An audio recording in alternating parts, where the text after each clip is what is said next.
Good morning. कसं आहे तपा? छान सर. ओके. नाव न सांगता थोडक्यात परिचय करून द्या आपला. सर माझं मूळ गाव थोडा आवाज थोडा घ्या. सर माझं मूळ गाव रोणा, तालुका चाकूर, जिल्हा लातूर आहे. माझं 10वीपर्यंतचं शिक्षण गावातच झालेलं आहे. पुढे डिप्लोमा इलेक्ट्रिकल इंजिनिअरिंग म्हणून वसंत पॉलिटेक्निक कॉलेज केज इथून झालेलं आहे. तर डिग्रीचं शिक्षण मत्स्योद्योग शिक्षण संस्था कॉलेज ऑफ इंजिनिअरिंग जालना इथून झालेलं आहे. मला सायकोलॉजिकल फॅक्ट्स वाचायला आवडतात आणि वेब सिरीज बघायला आवडतात. डिग्री कोणत्या विषयात? Sir electrical engineering. तुम्ही कोणत्या जिल्ह्यातून आला म्हटलात? सर लातूर जिल्ह्यातून आले. लातूर जिल्ह्यातून आलेला आहात. बरं, सुरुवातीला मला थोडं प्रायमरी लेवलला माहिती द्या. तुम्ही कट ऑफ किती आपला? सर 395 आहे. मला विदाउट रिटर्न 375 मार्क्स आहे.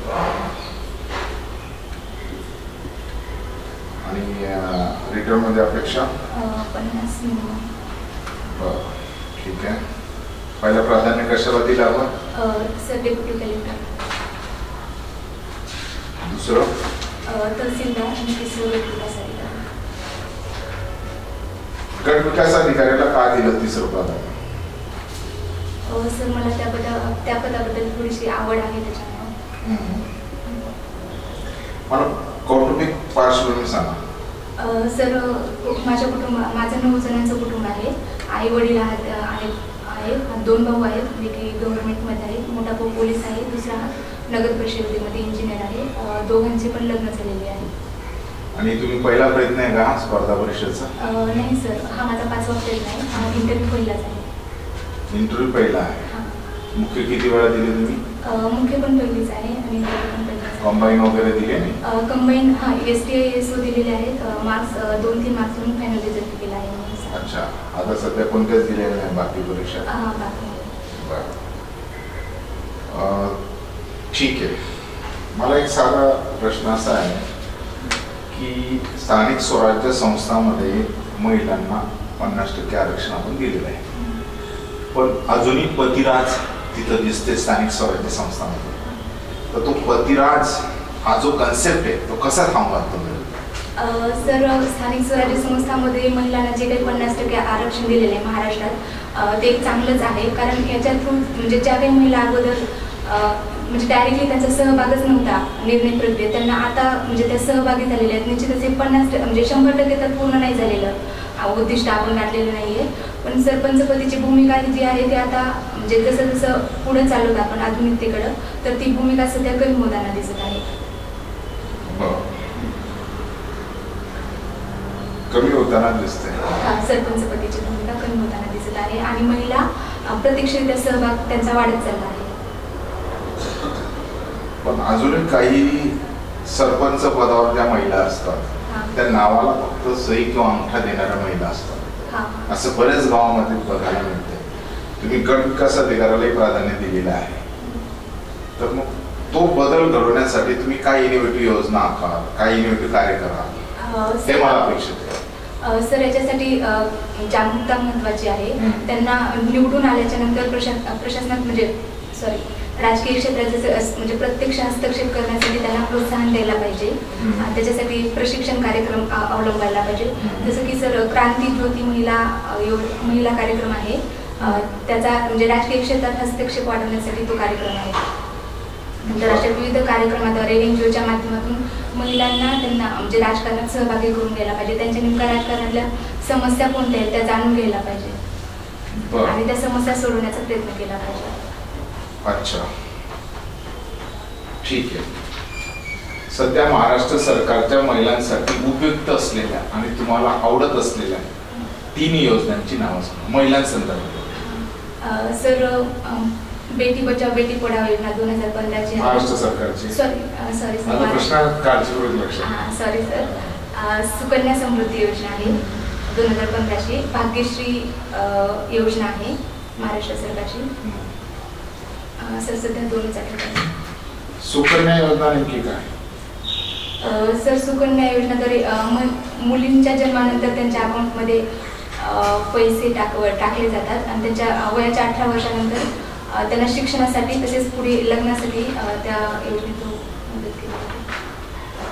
सुद्धा बचत गटांचं महिलांच्या सबलीकरणासाठी नेमकं योगदान कसं? सर, महिला बचत गटातून अनेक महिलांना स्वयंरोजगाराच्या संधी निर्माण होत आहेत. म्हणजे बचत गट सध्या सर मला व्यवस्थित सांगता येत नाही. बरं, बचत गटाबद्दल माहिती नाही का आपल्याला? माहिती आहे पण सध्या व्यवस्थित येत नाही. महिलांचं सबलीकरण करण्यासाठी केंद्र सरकार आणि महाराष्ट्र सरकारने कोणकोणती पावले उचलली? सर, महिलांच्या सक्षमीकरणासाठी केंद्र सरकार आणि राज्य सरकारने विविध काही योजना आखलेल्या आहेत. तसेच आता म्हणजे पंचायत राजमध्ये आरक्षण, स्थानिक स्वराज्य संस्थांमध्ये आरक्षण दिलेले आहे आणि आता सध्या जे काही महिला आरक्षण देण्याचं चालू आहे संसदेमध्ये, जे काही बिल पास झालेलं आहे ते पण महिला सक्षमीकरणाच्या रिलेटेडच आहे. आणि 50% महाराष्ट्र शासनाने 50% महिलांना ST मध्ये 50% सवलत दिलेली आहे प्रवासात. आता प्रत्येकाला शिक्षणात महिलांना काही सवलत दिली नाही, 8वी पर्यंत निःशुल्क वगैरे काही शिक्षण, 10वी पर्यंत का 12वी पर्यंत काहीतरी असं असेल ना? हो सर, आहे. काय आहे सर, सॉरी सर, मला सध्या आठवत नाही. ओके, ठीक आहे, आठवत नाही तुम्हाला? राष्ट्रीय मतदार दिन कधी असतो आणि त्याच्यामध्ये काय काय उपक्रम तुम्ही घेतात? सर, राष्ट्रीय मतदार दिन 25 जानेवारीला असतो. त्याच्यामध्ये मतदारांसाठी म्हणजे निवडणुकीसंदर्भात त्यांची जागरूकता वाढवली जाते. मला समजा उद्या तुमच्या डिपार्टमेंटला आलं परिपत्रक राष्ट्रीय मतदार दिन साजरा करा, तुम्ही काय काय कार्यक्रम घेणार? सर, NGOच्या माध्यमातून मी जागरूकतेसाठी मतदारांना त्यांचे अधिकार वगैरे ते जागरूकता वाढवण्याचा प्रयत्न करेन. म्हणजे नेमकं काय कुठे कार्यक्रम घेणार? सर, ग्रामीण लेवलला घेऊन कार्यक्रम, खेड्यामध्ये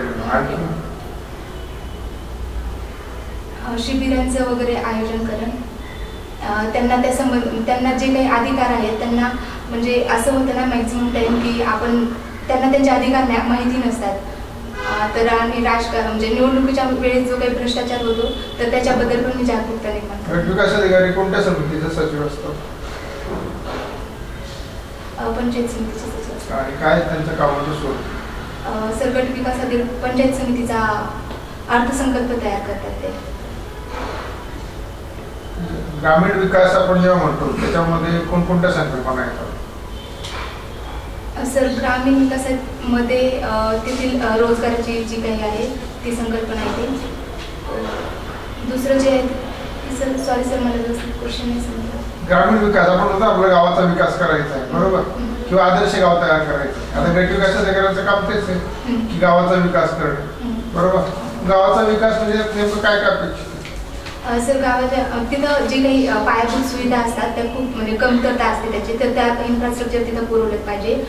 तसं सर, ग्रामीण लेवलला जे काही शिक्षणाचा दर्जा असतो तो म्हणजे खालावलेला असतो, तर शिक्षणाच्या म्हणजे गुणवत्ता वाढवली पाहिजे तिथली. तसेच सर, रोजगार जे काही बेरोजगारीचं प्रमाण आहे ते जास्त आहे. मॅक्झिमम ग्रामीण भागातले शहरात स्थलांतर करताना दिसतात, तर ते त्यांना शेतीपूरक जोड व्यवसाय वगैरे उपलब्ध करून दिले पाहिजेत आणि त्यांना प्रोत्साहन दिलं पाहिजे. गावाच्या विकासाच्या कोणकोणत्या योजना आहेत शासकीय? सर, ग्रामोदय योजना आहे 2000ची, पुरा योजना आहे ज्याच्या थ्रू आपण म्हणजे शहरातील ज्या काही योजना आहेत म्हणजे जे काही सुविधा आहेत शहरातील त्या ग्रामीण भागात पुरवण्यासाठी पुरा योजना आहे. सर, सध्या 2 चालू. ग्रामीण भागामध्ये दर्जा खालवलेला असतो असं म्हटलं, मग शहरी भागामध्ये दर्जा चांगला आहे शिक्षणाचा? हो सर, निश्चितच. आपण तर बघतो स्पर्धा परीक्षेमध्ये शहरीच्या तुलनेने ग्रामीण भागाचे विद्यार्थी जर आपण निकाल बघितला तर पुढे आहेत. सर, पण मला असं वाटतं की ग्रामीण भागातील विद्यार्थ्यांचा म्हणजे मी ज्या परिस्थितीतून आलेली आहे तिथलं शिक्षणाचा दर्जा कमी आहे. काही ठिकाणी असतो, म्हणजे असं नाही की सगळीकडेच तोच लेवल असतो, पण काही ठिकाणी आहे की मॅक्झिमम टाइम ग्रामीण भागातील विद्यार्थ्यांचा दर्जा शिक्षण तिथं त्यांना व्यवस्थित भेटत नाही. विशाखा समिती संदर्भात माहिती सांगा. सर, विशाखा समिती ही राजस्थानमधील भटोऱ्या गावात भगोरी देवी या समाजसेविकेने विरोध केला होता. तेथील एका सामाजिक प्रथेस म्हणजे बालविवाहास विरोध केला होता, तर तिच्यावर सामूहिक लैंगिक अत्याचार करण्यात आला होता आणि तिच्या पतीस मारहाण केलेली होती. तर तिथल्या स्थानिक मंडळींनी म्हणजे गुन्हेगाराच्याच बाजूनी हे केली होती. तिथं न्याय भेटला नव्हता. त्याच्यामुळं देशातील अनेक संघटना एकत्र येऊन विशाखा या व्यासपीठाच्या माध्यमातून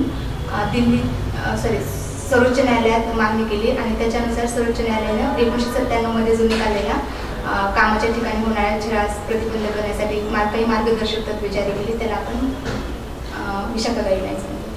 आपण आपल्या कार्यालयामध्ये या समितीचं कामकाज कसं करा? सर, याच्या अंतर्गत समिती स्थापन केली जाते. महिलांचे जर का लैंगिक अत्याचार त्या बळी पडल्यास त्यांच्यासाठी चौकशीसाठी एक समिती स्थापन केली जाते. तर ती समिती स्थापन करून महिलांचा प्रशासनात सहभाग जास्त म्हणजे प्रशासनात सहभाग वाढला पाहिजे. निश्चितच आज प्रत्येक क्षेत्रात जरी महिला असल्या म्हणजे आघाडीवर असल्या तरी त्यांचं त्या क्षेत्रातील प्रमाण कमी आहे. त्याच्यामुळे प्रत्येक लेवलमध्ये त्यांचं प्रमाण वाढलं पाहिजे महिलांचं. ठीक आहे. आता मला तुम्ही पहिला प्राधान्य दिला आहे डेप्युटी कलेक्टर. तर डेप्युटी कलेक्टरच्या अखत्यारामध्ये तुम्ही पाहिलं असेल तहसीलदार येतात, नायब तहसीलदार येतात, तलाठी येतात आणि तलाठीला मदत करणारा कोण असतो? कोतवाल. सध्या कोतवालाचं मानधन काय? सॉरी सर, याच्याबद्दल मला माहिती नाही. ठीक आहे. 15,000 वगैरे शासनाने डिक्लेअर केलेले आहे. आता कोतवालाचं मानधन केल्यानंतर हे तुम्हाला माहिती असेल, त्यांना मानधन दिल्यामुळे ते चांगलं काम करू शकतात गाव पातळीवर. आता 7/12चा उतारा पाहिलाय का तुम्ही? शेतकरी कुटुंबातल्या का? मग 7/12 पाहिला नाही? म्हणजे असं प्रॉपर नाही पाहिलेला, पण मला म्हणजे माहिती आहे 7/12. बरं. महाराजस्व अभियान काय आहे आपल्या खात्याचं, महसूल खात्याचं? सॉरी सर, मी याच्याबद्दल ऐकलं नाही. ULP माहिती आहे तुम्हाला? ULP I Sarita. Sorry sir. हरकत नाही, डोंट वरी. चला, महसूल मंत्री कोण आहे ते सांग. सर, सध्या महसूल मंत्री राधाकृष्ण विखे पाटील आहेत. का बाळासाहेब विखे पाटील? राधाकृष्ण विखे पाटील आहेत माझ्या माहिती. त्यांच्याकडे इतर दुसरे कोणते खाते? सहकार मंत्री आहेत. अजून कोणते? सर, मला दोनच माहिती आहेत. दोनच माहिती आहेत. सहकार आहे का ते? नक्की? हो, सध्या जेवढं आठवते त्याच्यानुसार सहकार. पशुसंवर्धन दुग्ध व्यवसाय मंत्री नव्हते? सॉरी सर, मला आठवत नाही. कदाचित असतील पण मला आठवत नाही. बरं. सलोखा योजना माहिती का तुम्हाला महसूल खात्याची? हो सर, ऐकलेलं आहे. काय ऐकलं ते सांग.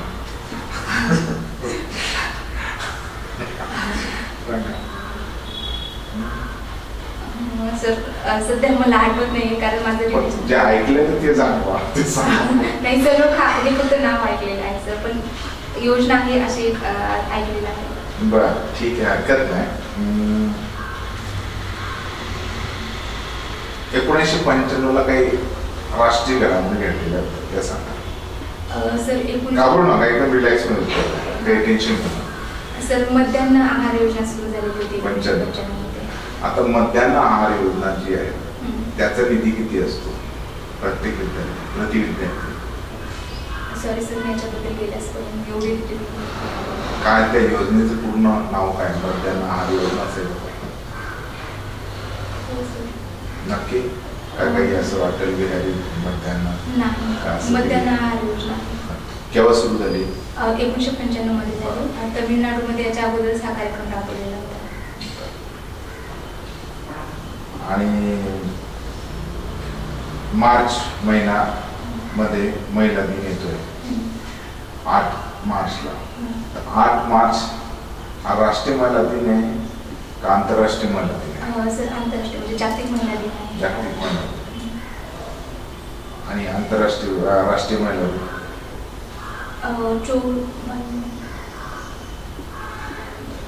24 जानेवारी आपण साजरा करतो. नाही, आता आपण महिला म्हणून उत्तर द्या मला. सर, मी याच्याबद्दल बघेन. ओके, ठीक आहे. 3 जानेवारी आणि 24 जानेवारी हे 2 डेट आहेत जे की महिला आणि म्हणजे बालकांच्या रिलेटेड आहेत. त्याच्यामुळे भारतीय कॅलेंडर मध्ये महिलांना कोणत्या तारखांना महत्व दिलेलं आहे? तर तारखा मला 3 जानेवारी 24 जानेवारी. नाव कशासाठी दिलं ते सांगा. 3 जानेवारी वैशिष्ट्य. जसं मी 8 मार्च जागतिक महिला दिन सांगितलं तसं मला कालगणनेनुसार सांगा काही तारखा सॉरी सर, मला याच्याबद्दल माहिती की त्यात महिलांचा सन्मान होतो त्या तारखांवर. मी याच्याबद्दल गेलीच का तुम्हाला प्रशासकीय सेवेत जायचं यामागचे कारण आहे? सर, सुरुवातीला इंजिनिअरिंगला मी एक चांगलं करिअर म्हणून निवडलेलं होतं. जेव्हा स्पर्धा परीक्षेबद्दल मला माहिती झाली तेव्हा मला या क्षेत्राबद्दल आवड निर्माण झाली.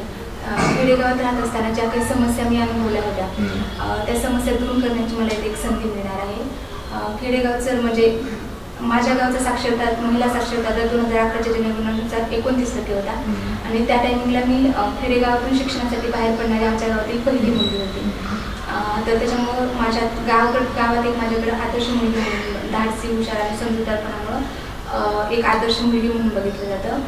तर प्रशासनात येऊन माझ्या कार्याद्वारे खरोखरच एक आदर्श निर्माण करायचा आहे. त्याच्यासाठी मला प्रशासनात यायचं. 2011ला एक जनगणना झाली. ती 21ला व्हायला पाहिजे होती राष्ट्रीय जनगणना. ती झालेली नाही. म्हणजे कोरोनामुळे लेट झाली. मग आता केव्हा होईल ते? सर, मला याच्याबद्दल माहिती नाहीये, पण सुरू होतं मध्ये काय मध्यंतरी काहीतरी काम सुरू होतं. आणखी म्हणजे अहवाल नाही आलेला. ओके. आता जातीय जनगणनेची मागणी करतायत ती योग्य आहे का? सर, मला तरी योग्य वाटते की कारण बघायला पाहिजे की म्हणजे कोणत्या जाती पुढारलेल्या आहेत, कोणत्या म्हणजे आणखीन कोणाला मुख्य प्रवाहात आणलं पाहिजे ते त्याच्यावरून कळून. तर त्याच्यामुळे मला असं वाटतं की जातीय गणना झाली पाहिजे. कसं झालं आपलं एज्युकेशन? Electrical engineering. तुमच्या शिक्षणाचा डेप्युटी कलेक्टरसाठी उपजिल्हाधिकारी या पदाला काय फायदा आहे? सर, मी जेव्हा म्हणजे प्रशासनात काम करत असताना इलेक्ट्रिकल इंजिनियर म्हणजे माझ्यासाठी जी इलेक्ट्रिसिटीबद्दलची जी काही ही आहे म्हणजे इलेक्ट्रिसिटी सेविंगसाठी मी प्रयत्न करेन. तसेच सर तिथं रिन्युएबल एनर्जी सोर्सेसचा मी वापर करण्यासाठी मी पण प्रोत्साहन देईन आणि ज्या काही योजना आहेत इलेक्ट्रिसिटीच्या रिलेटेड त्या तिथं त्याचे इम्प्लिमेंटेशन व्यवस्थितरित्या करण्याचा प्रयत्न करेन. आता सध्या काय करतात? सर, मी सध्या पूर्ण स्पर्धा परीक्षेची तयारी करते. जर तुम्ही स्पर्धा परीक्षांमध्ये अपयशी झाला तर तुम्ही त्या अपयशाकडे कसं बघता? सर, या अपयशाकडं मला असं वाटते सध्या तरी होईलच असं वाटते. जर नाही झाले तर मी एक चांगलं नागरिक म्हणून घडलेली आहे. म्हणजे या प्रवासात मला खूप काही शिकायला मिळालं. मला माझ्यात खूप चेंजेस दिसतात. तर मग मी ह्याला अपयश नक्कीच म्हणणार नाही कारण मी खूप काही शिकलेलं आहे प्रवासात. तर प्रशासनात तर मला त्या अपयशाला एक अनुभवाची शिदोरी म्हणून बघा. नाही सर, मी एक चांगली नागरिक म्हणजे मला माझ्याबद्दलचेच अधिकार खूप जास्त माहिती झालेली आहेत या अभ्यासामुळं. तर मग मी त्याला अपयश म्हणून बघणार. तुम्ही तुमच्याबद्दलचे अधिकार म्हटले पण बरेचदा महिला अधिकारांचा मिसयूज करताना दिसतं. IPC सेक्शन 354, IPC सेक्शन 376 बरेच सेक्शन आहेत किंवा एखादा 498 IPC जर तुम्ही पाहिजे असेल म्हणजे हुंडाबळीमध्ये एकच महिला दुसऱ्या महिलाला आरोपी करते. कौटुंबिक हिंसाचार कारण तुम्हाला माहिती असेल. त्याच्या महिला आपल्या जे अधिकार आहे त्याचा मिसयूज करताना आपल्याला दिसत नाही का? सर, पण हे शिक्षणामुळं हे प्रमाण कमी झालेलं आहे. नाही, उलट जेवढं उच्च शिक्षित लोकांमध्येच कौटुंबिक हिंसाचार जास्त असतो. गावातील तेवढा कौटुंबिक हिंसाचार दिसत नाही कारण ते भांडले तरी शांत बसून असतात. पण सर, मला असं वाटतं की ह्या त्या कायद्यात म्हणजे तरतुदी आहेत त्या कायद्यामध्ये कौटुंबिक हिंसाचार कायद्यामध्ये महिलांच्या जर का त्यांनी त्या कायद्याचा गैरवापर केला तर त्या संबंधित तरतुदी सुद्धा आहेत. आणि जर का अशी गरज पडली तर आणखीन शासनाने त्याच्यात ॲडिशनल करायला पाहिजे. किंवा आपण म्हणतो की इक्वॅलिटी बिफोर दी लॉ, सगळ्या कायद्यापुढे सर्व समान. आणि केव्हा केव्हा 354 IPCचा मिसयूज होताना दिसतोय. 354 माहिती तुम्हाला? सॉरी सर, मला माहिती. कधी कधी विनयभंगाच्या केसेस खोट्या टाकल्या जातात. विशेषतः राजकारणात हा प्रकार जास्त दिसतोय. राजकीय लोकांमध्ये हा प्रकार जास्त दिसतोय. हे खऱ्या असतील खोट्या असतील ते कोर्ट ठरवेल, ते न्यायालय ठरवेल. पण त्याला जो त्रास होतो सुरुवातीला तो अगदी विचित्र त्रास असतो. मग याचा मिसयूज होताना दिसत नाही असं वाटत नाही तुम्हाला? सर निश्चितच कौटुंबिक हिंसाचार कायद्यानुसार जर बघायला गेलं तर अशा काही म्हणजे खोट्या तक्रारी समोर आलेल्या आहेत. पण सर या खोट्या म्हणजे त्या कायद्याचा जास्त चांगलं इम्प्लिमेंटेशन होताना दिसत आहे. तर मग मला असं वाटतं सुप्रीम कोर्टाने असे ताशेरे ओढलेले आहे की याची खातिरजमा म्हणजे खात्री करूनच तुम्ही केसेस करा किंवा त्यांच्या सलोखा अगोदर भरवा, डायरेक्ट तुम्ही त्यांना अटक करू नका. मग त्याच्यासाठी मग त्या खोट्या तक्रारीसाठी पण काहीतरी उपाययोजना असायला पाहिजे. एखादी नवीन कलम ऍड करायला पाहिजे त्या कायद्यामध्ये.